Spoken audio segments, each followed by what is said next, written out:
He banned out. Helios will not get the new, it seems, any of these games. Jinx, Shyvana, Corki, so they're or gonna take the Sivir. Sivir again, right. Sivir is gone there. We still have the junglers both left up, so for Kez and Helios, they can get what they want. Does Helios take the Gragas away this first time, though? Gragas has been prioritized a little higher than Sejuani, and it's really funny because as a jungler myself, I prioritize Sejuani higher because she's easier to execute on in team fights. And Winterfox does too, apparently, because they're going for those team fights. She's easier to execute.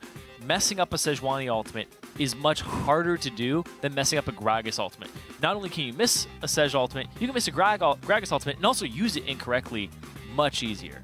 So they're actually going to get it once again for TDK, third time in a row. So he has to make early moves with this because that's the advantage Gragas has, is just this early aggression. Right, and I feel like kind of the Sivir pickup is what they were missing last game. Now this composition gets all it wants to go in. They can have it. It's not Lucian this time. They first picked that Sivir. Like the analyst has said, it's kind of top priority for these teams right now by the way they've been fighting in such grouped up fights. Yeah, when you team fight, and you want to run a team fight comp, you take Sivir or you ban Sivir. And the fact they banned Jinx away is actually pretty good now that I think about it, because a big counter to Sivir in team fights is Jinx staying an extra 200 range away from her reach, that you take about 2 shots before you can even close that distance. And by that time, you hope that you are far enough ahead of her in the game and just the way the game's been playing to actually deal with that. So now, with that off the table, they have to go with the Lucian here for Altec.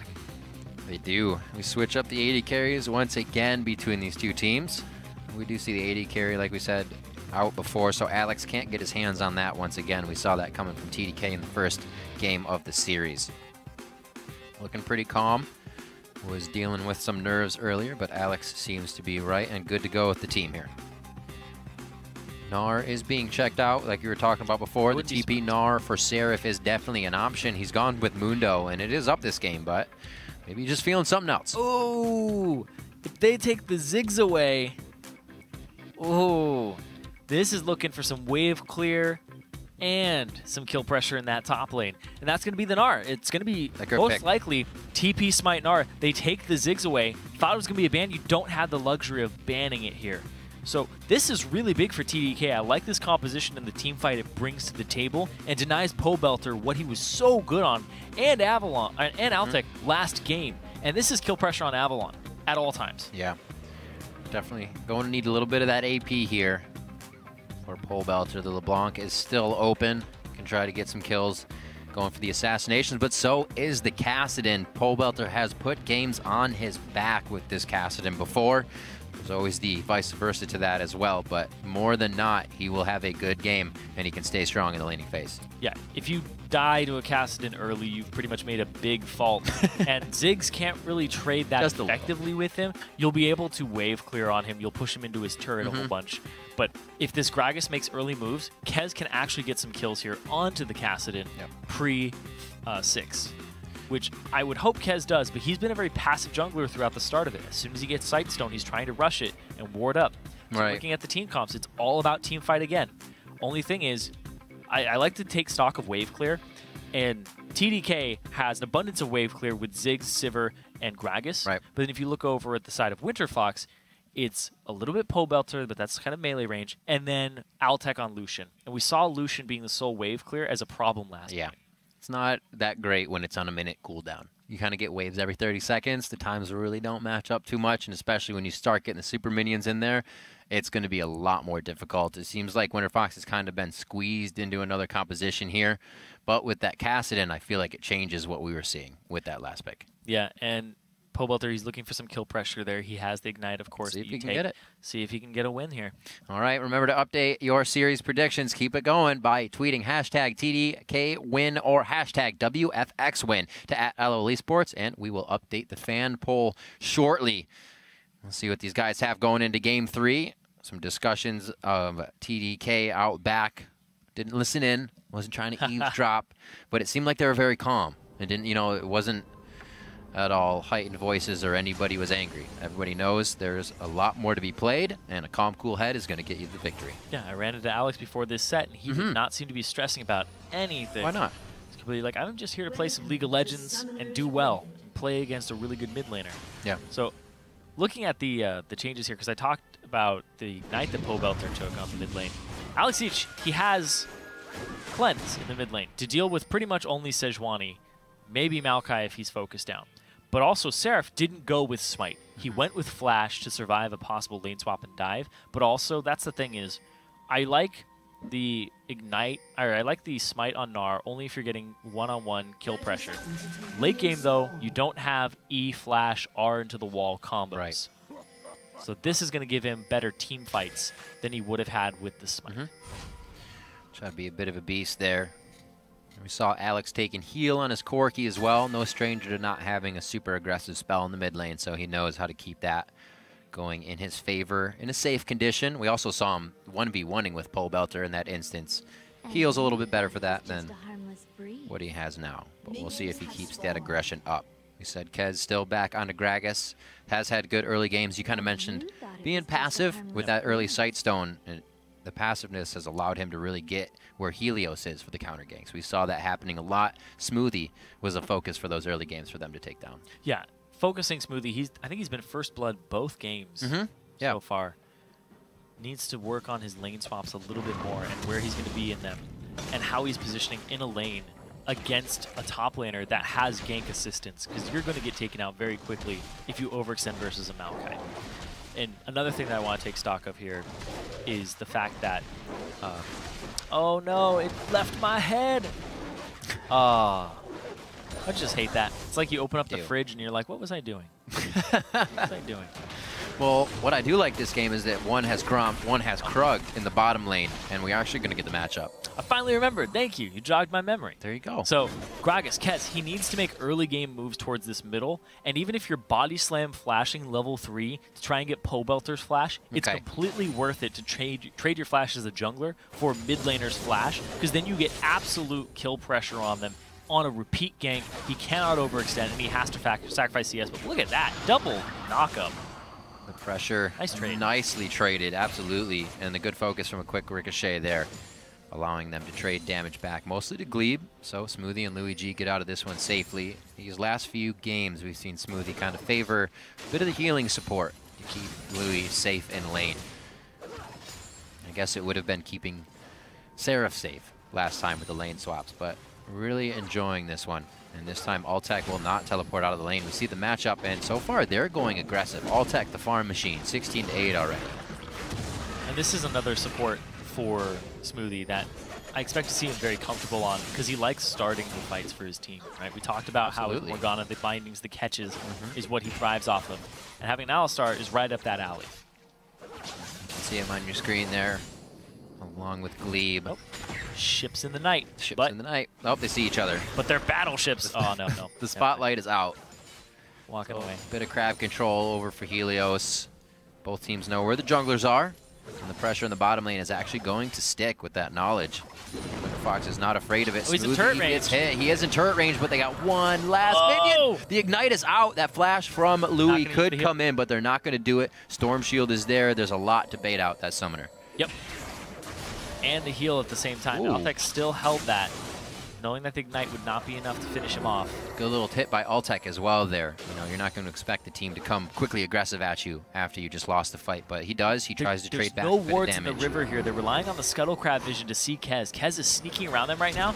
There's the flash! This is one of those things, Zirene. You get caught up in the instance, forget to check everything else, and errors can also be made by the team that looks like they have the upper hand. TDK came out of that with nothing. They got the flash from Winterfox. They got the flash from Altec in exchange for their support's flash. Kez didn't connect with his body slam. You gotta eat a little more. Get that belly a little bigger. It was a knocked up target too, just a little short on that belly. We'll see. Level 5-6, he'll grow it. He'll get it out there. Yeah, he needed that though, because if they had landed that, it would have been more follow-up damage onto Altec, and he may have not been able to stay in the lane in the comfortable way that he is right now. One of the first times not first times, but see Kez really going aggressive rather than being the one to stop Helios' aggression. Doesn't work out for TDK there to start things off, but also didn't hurt them too bad. Smoothie's still able to make those initiations, and they can rinse and repeat for that flash in the bottom lane of Altec. Here in the mid lane, 37-30, not too bad. They're just going to be soaking up these consumables until we get a little extra pressure. Alex being very aggressive. He has a flash, so he has to be aggressive in this lane. He didn't go for the Doran's ring start. Instead, right up to the turret every time. I was talking about how Ziggs trades with Kassadin, and it's not always that favorable for him off of the shield. But if you take a flask and you just pop it, you match his consumables on the Kassadin, you're good to go. Oh, he baited this one in nicely, but Winterfox also now has vision of Kez and Smoothie because of Gleeb, so good rotation from him there. Both teams could have been in some trouble for a quick second. They do lose vision of that bottom right half of the map, though, from Winterfox, so TDK control that area, and Gleeb's going to have to put his last ward down there in the river. Got it. Yep, so Gleeb back down to the bottom lane. We're all matched up once again. Obviously going to be a bit slower of a game here. Not too much jungle pressure other than bottom lane and a quick hello to mid. Yeah, he's got to throw that down so that these go to Helios and not Pobelter, so LouisXGeeGee gets a 17 CS advantage when everything's all said and done in the mid lane. And then I want to touch on top lane, because this is the lane that Seraph usually is getting the short end of the stick when it comes to lane swap. He's coming out of it with much less CS than Avalon, and now he's actually in that one-on-one that he wants to exploit. This is how you would imagine these teams stacking up against each other, where Alex is like, okay, is he doing well against Pobelter? Does he have a good matchup? Can he wave clear well and survive? Good, he's doing well for them. Oh, but look at this. Oh, right onto Gleeb, another flash. Unfortunately, they did not go for Altec, whose flash is already down, but now they have 2 flashes down in the bot. They get a flash down in the top lane on the other side as well. Seraph's gonna have to be a bit more careful. Sneak in. Very nice wards by Kez, right through that right side of the jungle. One's being walked over by Helios right now, and they know they can follow him or decide to gank a different area without his pressure now. A lot of information for TDK to be working with. Yeah, TDK's been doing a really good job of vision control. Yeah. They've had pink wards in the mid and in the bottom side, make sure nothing happens there. But look at this, Gleeb doesn't have flash now. Exactly, the rinse and repeat. Can he get to hit it? Oh no, Kez just out of range. Here comes the teleport now. That's gonna be Avalon half out of base. So he realized this as he was walking to lane, and they do pick up Kez for his try in being aggressive towards the bottom lane. That flash body slam. That's it. He's had it for 3 games. Yeah. It seems to be going away now in here. He has what it's providing, well, rather than providing advantages.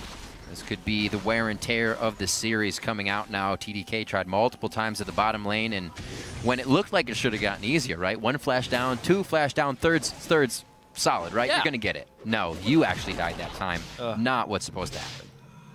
It's, oh man, it blows my mind a little bit, because they were prioritizing this Gragas over the Sejuani, and if you're not able to pull off a flash body slam or know the appropriate range for it, then you shouldn't be prioritizing the Gragas. I know it's just one play, but it seemed like desperation there from TDK when they don't need to be desperate, and now because of that, they give up first blood and they give up an advantage to Winterfox. We'll see if he can get it again. It always goes both ways, right? The next one could be amazing. Okay, 5 people. We'll see. And then everybody will forget about that first one. Exactly. Exactly. So the Giant's belt for Seraph, so he can stay nice and tanky in the top lane. Just some recipe buys coming out here. Nobody really too close to a core item just yet. Yeah. Gleeb getting the wards in a little deeper so they can be safe here and work off this first kill. It actually gave him quite a nice gold lead, around 600. Oh, and yeah, when I was talking about the difference here between these two teams, where you expect Seraph to do well against Avalon, Pobelter, and Alex, right, the lane matchup. How do they stack up? Altec is crushing Louis right now in CS. Basically, what's going on in the mid lane, LouisXGeeGee isn't really creating a lead for his team because Altec's making it up and covering Pobelter's bases while he scales up.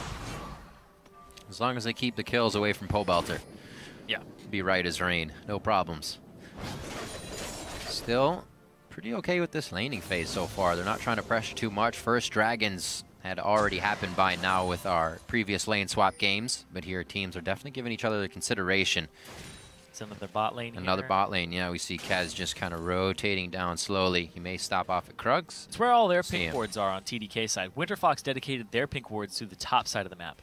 So if Kez actually did go up there, he'd be spending a lot of time clearing those wards and just trying to find a gank route into those lanes. Yeah, he has no camp, so he's back.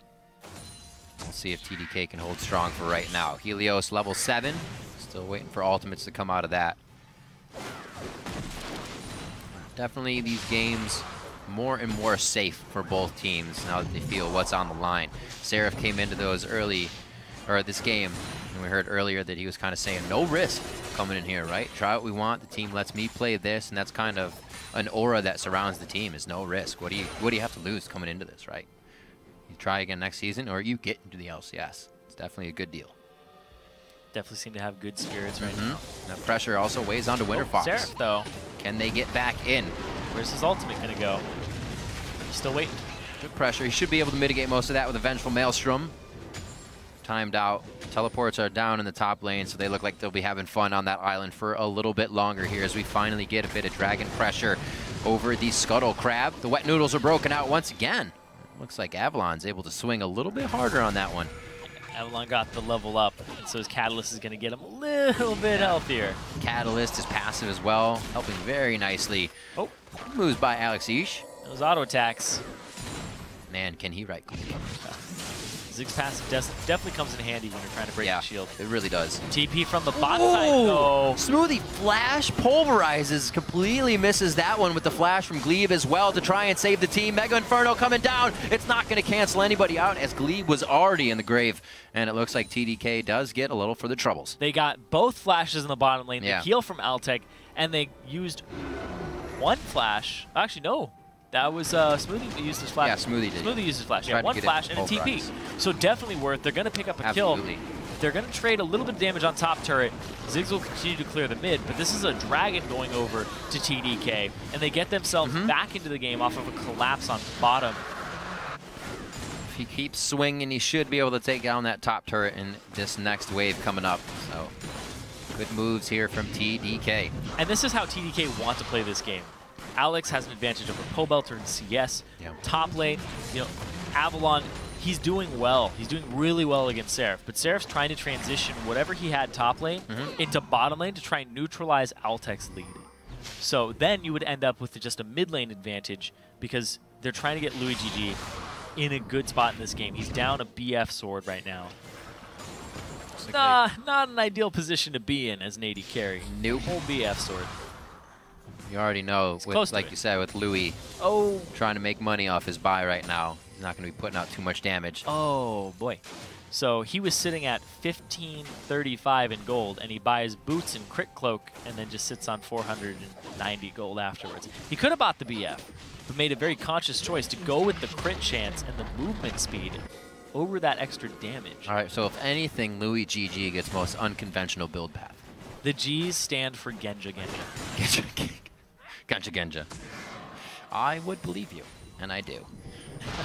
We'll see if it comes to be something that can tear apart this Winterfox team. Right now, it kind of just has a lot of stuff that would make a BF sword do good damage. Whatever team Alex is on, he changes his AD carry into Genja. That's true.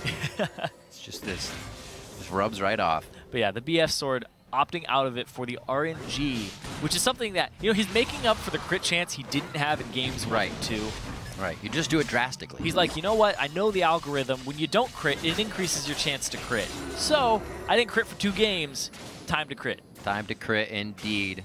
Well, it looks like he'll be critting people that might be a little slow with a Frozen Mallet first item coming out of Seraph. It gives him a lot of kill potential on Maokai. Yeah. He gets caught by an auto and Avalon pushes up. I wouldn't be surprised if Seraph just freezes this lane instead of actually pushing it out, trying to force Avalon to find a different avenue in. That lane doesn't come too bad when Maokai can kind of walk away and just heal up off of all the spells that Seraph is hitting. But when you can't walk away, ouch, cuts the tree down quite quick. Teleport is up for Avalon, so he will head to the top lane. Looks like he's a little distraught with what he wants to do right now. He will head down with the team, it seems, here. Covering mid lane or just making sure that we see that Pobelter is safe. Not sure what Winterfox has in mind just yet, but it looks like they're getting their vision to set up for something. Yep, he's a wandering tree, but Avalon, he gets to make a play because he has his TP up. He knows Seraph doesn't have his. And he can go back. Off the play bottom, exactly. So if he can make a play in this kind of free time that he has, but this is giving Seraph a huge CS lead because he gets to shove top, and then it actually becomes a pressure vacuum, and it swaps, where Avalon has to make a move, or else Seraph is going to reach his turret, and that might force the TP from Avalon. And then they're at a disadvantage on Winterfox's side. I have to figure that Winterfox sensing Seraph's TP is down if they don't already know it with the way that TDK is kind of walking around this one. Yeah, they're skittering around it. Yeah, there is a right story completed onto Avalon, but he's going to have to go top. They're bringing Pobelter up there as well at the moment. It's all about that wave clear. It's all about these jungle ganks. Who makes it in? Seraph, he finally pushed the wave up, but yep, Avalon's there to soak it. They don't know where Pobelter is just yet. There he goes. He's over a ward. And so now, now he gets to duel. Seraph gets to have his one-on-one with his frozen mallet. Very nicely timed as well for the side of Winterfox as they get up with the teleport still up to come back to the fight so he can get away from Seraph if he needs to do so. And if he's not in Gnar form, he's just going to be able to teleport right away from him. Yep, exactly. His TP is almost up as well. Good point, Riv. Good Seraph now has his pressure back. Yep. 2 minutes on that dragon. Looking at some of these spikes that Rod of Age is charging for Pobelter here. The Athenes on Alex fixed up. That's what Pobelter went with in his buy as well. Got to keep this trading going with a bit of that magic resistance. Not going to be an easy game. The gold lead, I don't think really gives anybody the upper hand as we come to this dragon. It's whoever has that positioning. And this is kind of the first time we're not seeing that 5-on-5 brawl team that both teams, I should say, are bringing to the table. So we'll see how they assess the first 5-on-5 fight. Yep, both clashing into each other. It's going to be 10 people on your screen very early on. But the thing is Altec's CS advantage over LouisXGeeGee is really starting to manifest itself. It's coming up big. It went back to the void. Bloop. Caught it. Good hands, Alex. Let's see what he got. Needlessly large rod. Still wants to get a little bit of the impact damage out. They know this dragon is going to be big, so they get what items they can from the recipes in. We're going to see summoner spells around the board is what I'm looking at. Everything is up here. Seraph is just about to Gnar out. This could be really, really good for TDK. Yeah. It's back to what I talked about earlier. Where fortunately, Gnaring out too junglers, just vision control bots in this matchup. Kez is going to just buy that Sightstone early. Helios is going to match him. He knows his tendencies. Pink wards across the inventories for both teams. They're trying to set up for objectives. They're trying to get their wave clear on in the mid lane. And Pobelter knows this. He maxed his E first. He's not all about the trading just yet. He's about that wave clear when it gets to his turret. Winterfox okay with mid going down. Might have been suicide to protect that one here. And it looks like Helios is able to give the team knowledge that a dragon is about to go down. Nice little push by Altec in the bot lane could provide for something if this fight goes in their favor here. Avalon took a lot of damage top lane from Seraph. This matchup is very important right before the TPs come in. If Seraph is getting free damage onto Avalon and forcing him under turret, it causes multiple threats, and it puts Winterfox on a timer. If they can get and engage within that time frame, though, then it's really, really good for them. We just saw the ping from Avalon. He said, I don't have eyes on Seraph. Well, he did, just saying he's in the brush behind him. Careful for the teleport. I can't stop it. So gets him back in range of that. And still, this 4v4 here is pivotal. Top laners are hoping that their team doesn't make a mistake at this point. And the pressure is on right now. This could really change the way of this game. Yep, Pobelter goes forward, but not a whole lot of damage. Such a low cooldown right now. That's pretty much the same damage trade. Follow-up, though, from Altec gives them a bit of the advantage there. We start to have the roam down from Seraph. Almost calculated there by Avalon, but he does not fully pursue. Seraph is far enough away to get the teleport in and just about to Gnar out if he decides to get into this fight. And they disengage once again. Oh yeah, he's got his rage right at perfect. Tip. He's ready to go. But nope, he's gonna Gnar himself up. Pobelter just giving out a quick trade pulse. Such a tense moment here for both teams, and then neither wants to pull the trigger on the fight. Nobody's finding the perfect entry. Definitely going to have to be off a mistake that someone makes here to get in. Both teams with great wards right now, doing everything they need to stop the fight. It's pretty much why we're seeing nothing. It does look like Seraph is slowly chipping away at this turret, though. And that's kind of the only advantage. When it comes down to it, he's getting, even if he's getting 1 or 2 autos per wave, he'll eventually chip this turret away and get it for his team and then open up more of the map. Yep. And that's the big thing here, is if they just leave it completely uncontested, or I guess with just Avalon, who's continuing to take damage from Seraph in this matchup, this is where Seraph thrives, where he's able to create pressure in a one-on-one situation top on a split push. So now do things actually become dangerous for Pobelter because he didn't have a great early game because he's not a super growing Kassadin right now? He's got his Rod of Ages. He's going for the cooldown reduction from the Athenes. Yeah. So he's going to have that 1.4, 1.6 second cooldown ultimate when he's level 16. But he backs for that. They back for item breakpoints, and the dragon gets snatched up in that time. But no, he's not going to have a bad point in the game. He's only 20 CS down. Right. The person who's having a bad point in this game is LouisXGeeGee, who doesn't have this IE completed yet. He's sitting on 1,700 gold, though. But so is Altec. Got the money. On 15. Why would you not complete it just yet? I guess he hasn't really been engaged in too many of the fights. Both teams really backed off from each other here, so he has the time. Still farming, though. Doesn't want to get it. Knows the team is going to stay back. He'll pick up red first to make sure that is off the map before Winterfox can get it. Looking around right now, most of that gold in the game is on to Altec. Yep, he's about 1,000 gold up over his lane opponent. He rift walked in, but he'll just rift walk right out. Yeah. It's hard to catch that guy. You got to have enough burst to deal with him. Right now, though, and looking forward, because of the lack of wave clear on Winterfox, they do want to fight you in 5-on-5s. They want to be the first ones in to force objectives. Whereas TDK, they want to wave clear side lanes and try to force Winterfox into clearing those side waves while they do an objective. And then possibly teamfight off it and control chokes. But both teams really want to control choke points. Some nice wards. As you see Kez walking over all of Winterfox's right now, just a straight line right where Gleeb is, vertically up to the top lane. So there's no way for TDK to safely make it from lane to lane quickly right behind the buffs.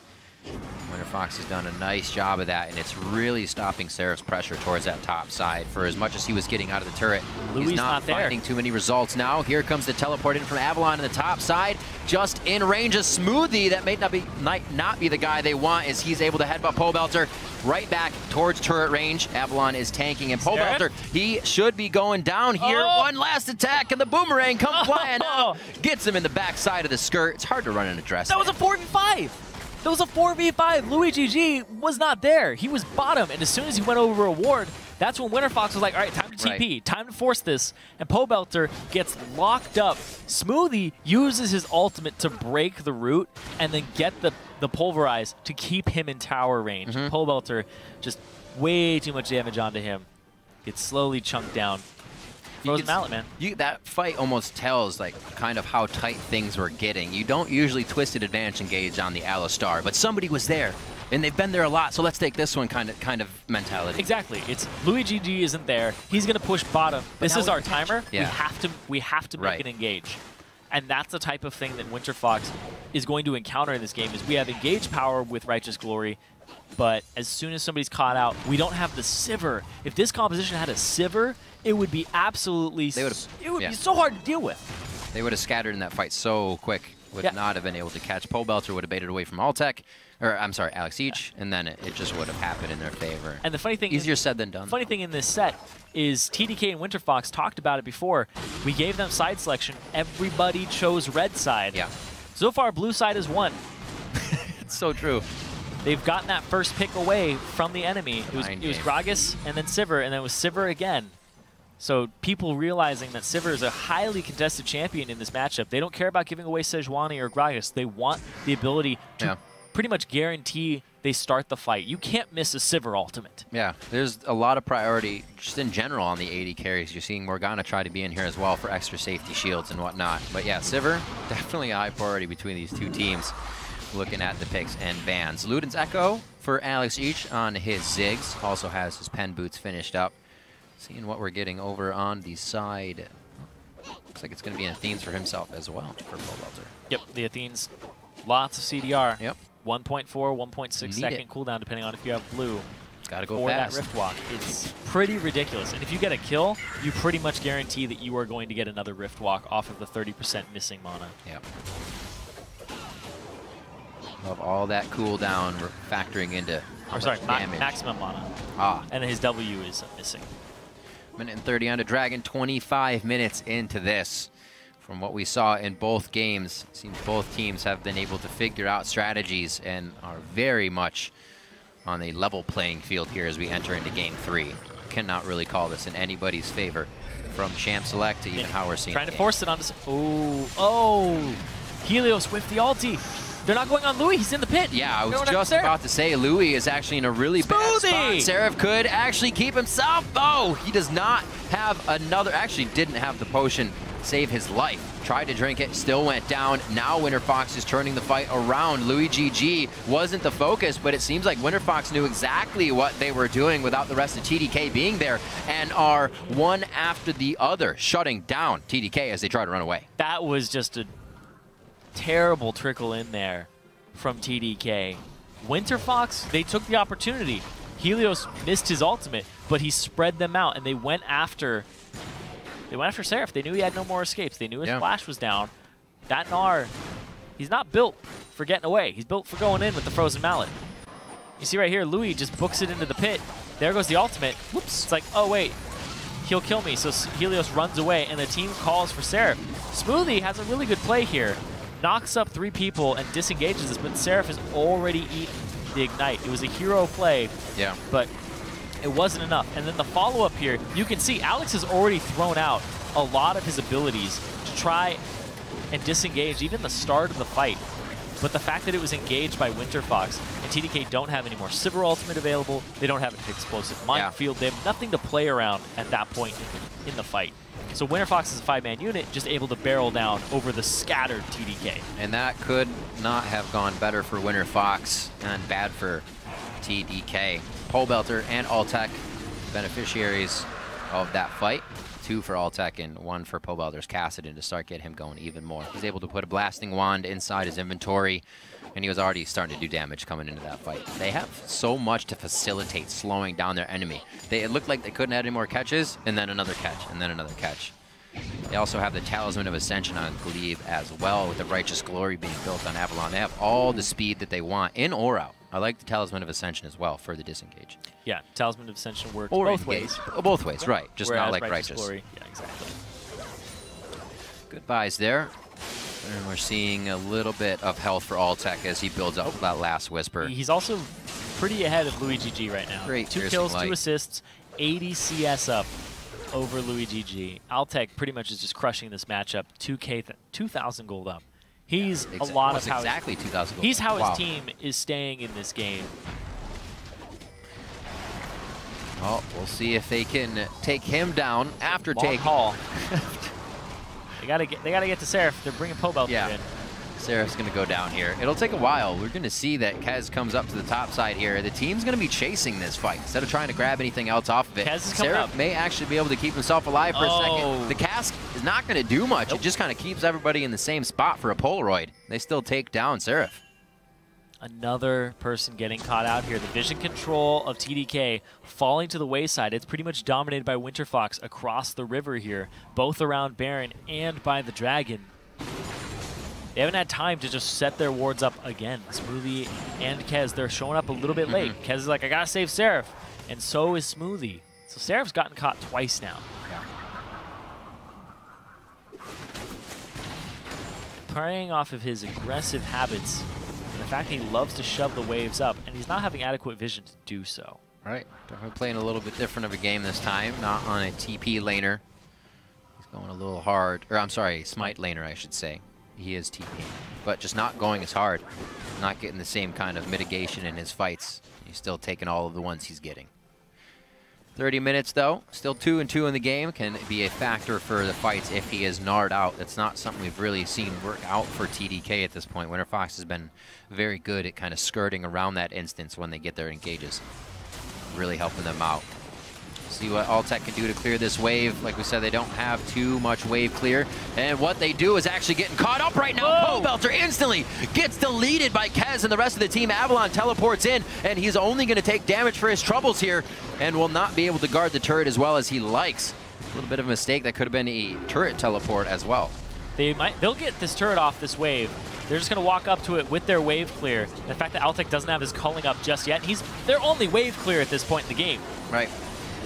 Unfortunately, Avalon did just use that TP. The top side would love to get some attention with that gigantic wave of Winterfox, but TDK, they actually get hit by the Glacial Prison, and it looks like they get popped back A great hit on Altec and Gleeb with the explosive cast. What a fight under the turret from TDK. And Winterfox actually stayed in range for all of the aggression.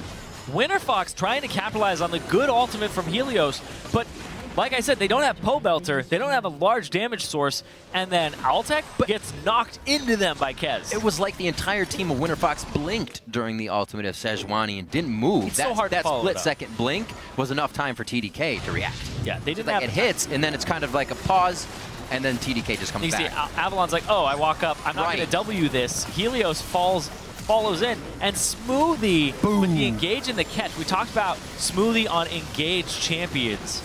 This guy, new to competitive play, but he knows how to go.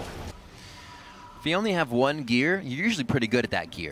No matter what happens, you're going to be really good at that gear. It's like Seraph said, when I was on CLG, I got good at protecting the AD carry, right? It's just one gear. You get really, really good at it. And Smoothies is getting himself in there and just slamming his face in to whoever's next to him. Yeah, not only do they get that inhibitor off the play and the engage from Smoothie, they get a bottom tier 1 turret as well. Yep. So up to 5 turrets now for TDK, and now they get this ward control back. They get the time that this inhibitor buys them to start setting up these objectives. And LouisXGeeGee, he's 60 CS up over Pobelter in this lane. He's 3 items, but so is Pobelter. I know, right? The flop between the ADs and mids. Yeah, it's the Luden's Echo that's really doing it for him. He's getting a lot of poke damage off that you wouldn't normally expect. Seraph, though, TPing in to 4. It's a little bold. They get themselves a top turret, and Winterfox actually blow their Righteous Glory. So one of their engage options, pretty much their main engage option, aside from the Sejuani ultimate's down. Yep. Talisman of Ascension as well. Winterfox, Gleeb making his way towards the fight with a ward, but it's not going to be enough to save the fight. Altec trying to deal damage. Smoothie's just too big. He throws the ultimate down. Altec's forced to a relentless pursuit out of the fight this time, and TDK are getting everything they want now on the map. Winterfox very low, and they'd have to run back to base, and I'm not seeing a lot of home guards in any of their members, so they're forced to stay in these fights with low health at this point. And TDK have complete vision control of the Baron. They're going to go straight to it. They've swept on their way there. They have pink wards set up around it, and they have super minions in the mid wave against a team that's pretty abysmal at wave clearing. They're going to start this Baron up. They're going to try to see if they can get it, and there's no TP on Avalon. Hopefully he can burn it down. Oh, that's very early. Helios too far away, not going to be able to get much out of this, and the smite goes over to Kaz. They get that nicely and pull away with a Baron. 2 of 3 dragons in the game are TDKs, and the first Baron here at 33 minutes. Oh, man. Even the fact that Altec is up 100 CS over LouisXGeeGee, it's not manifesting in team fights because Alex is so good at zoning right now, so good at dealing this damage, and wave clearing. It's the wave clear just seems to be king. So far, the team that has had map, right? Yeah, exactly. So far, in almost every lane. So far, the team that has had superior wave clear in every game is winning that game. Seems like both teams, we can see that they know how to fight, but it's the out of fight. It's things that are happening off the ball here in the wave clear that you're saying is really what's changing the game. It also, I mean, it's kind of a coincidence, but also the team that has Sivir. So that might be the big thing, is that Sivir brings the wave clear and the engage. Pick. So everybody's trying to play around waves. This Sivir, not huge in this game, not an enormous impact, right? Not having a huge impact, but the fact that he's able, even 100 CS down, able to be relevant in these fights by pressing his ultimate and giving his tanks the utility they need to get in there. And no other AD carry TDK knew when that relevance was. They had a lot of points where you're like, what is Louis building? He's got such a damage discrepancy, but he didn't fight within that discrepancy. They knew it was a lull. They played out the plateau, and now they're on the inhibitor turret. Second one, taking that down on Winterfox's front doorstep. The inhibitor now to go down. And it does not look like a pretty second game here, or third, I should say, for Winterfox. Second win, possibly, for TDK. TDK with those 2 inhibs down, the Baron buff up, still some time on it. It's just over half up. They could rotate. They're just going to get rid of all the jungle, possibly go top lane after they buy, and then try to close it out via 3 inhibitors, because this team is going to just get choked by these super minions. Something that I credited these guys for in one of their first games, actually, we'll hold on to that for a second, is Seraph gets hit, and this is almost what I talked about here, is staying in the mindset that you have right now, pushing as a team, being able to get there. Seraph there going off on a bit of a journey by himself, lone wolf, but still, TDK able to stay in the group, not forget what their objective is, and they're doing it very methodically. Once they have a lead, they don't go for more. They don't double dive a turret and lose people after the double dive. We actually saw a lot of that in our previous series from the teams, and you get that out of a team that hasn't been playing in these strenuous situations a lot. You just want to get blood. Yeah, you get very bloodthirsty and overextend for things. Happened a little bit for both teams. Yeah, last year. These teams both want blood. Nobody's walking away with clean hands after this. That's right. Well, right now Winterfox is setting up the, I wouldn't call it the Fnatic brush. I guess it's the Fnatic gate. So, if you will. That is a, yeah, it's clever. It's clever. Wonder how much they've tried to execute on it. I don't know. So they're hidden in the wall still. You can see that. There's the vision. And they might be able to pop out on Kez here. But they know. Kez, very nice ward over the wall. And that was the small initiation to come in. The clown car, indeed. How many can pile out for Winterfox? And it doesn't look like enough can get to the back door. It looks like Avalon's going to go down following on the death of Altec. What a fight for TDK to organize and figure out what was happening there. It did not affect him that the clown car opened up and spit out 5 members of Winterfox. It affected Alex. He wasn't able to use his cleanse or his flash fast enough to get out. Well, he's afraid of clowns. He was just blown up. And now they have super minions bottom. They got the top inhib. They're going to get triple inhib against this Winterfox composition. It's going to be so hard for Winterfox to actually do anything here. These waves are going to choke them out. Very well-played game. The first pick Sivir as well, coming out strong in the fights, where we see these two teams meeting constantly to either lose 4 members in favor of TDK or lose 4 members in favor of Winterfox. Both teams have been playing great, and Game 3 is coming up for TDK this time. 37 minutes into the game, 10-6 on the kill scoreboard, and Game 3 goes to TDK over Winterfox. And there was a really good sign of life for Winterfox in this game when they were up 4 kills to 2. Yeah. TDK come back off of a lot of roaming, off of Kez getting involved in these fights, and Alex having a large CS advantage and not letting Altec get too far ahead with his. This is what I was expecting from a lane swap with this squad, was Seraph to pull pressure top, right? LouisXGeeGee not to win lane, but not to get completely destroyed. And then see what Alex does up against Pobelter. And Pobelter got the counter pick. He got the Kassadin afterwards. And now, this just completely blows a lot of plans out the window because they've been swapping sides. Everybody seems to have an idea of what their red side strat is because they prioritize that side. But it hasn't been working out. Blue side has won all 3 games, even though every team is picked red. They're not getting their counter picks. They want 2 OP picks, but they're seeing the difference between Gragas Sejuani is kind of a mix up there. Yeah, in the mid pick, like you're talking about, Pobelter gets a little bit of what he wants, can try to carry the game.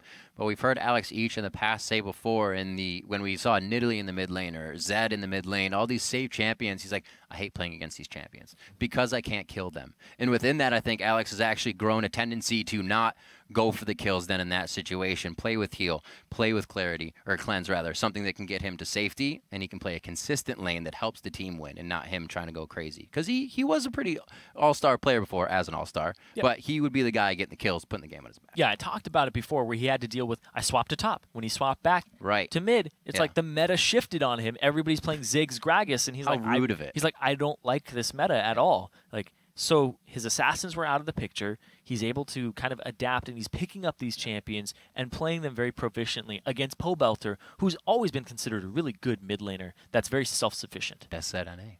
Yeah. All right, well, we do have our analyst desk ready now to help us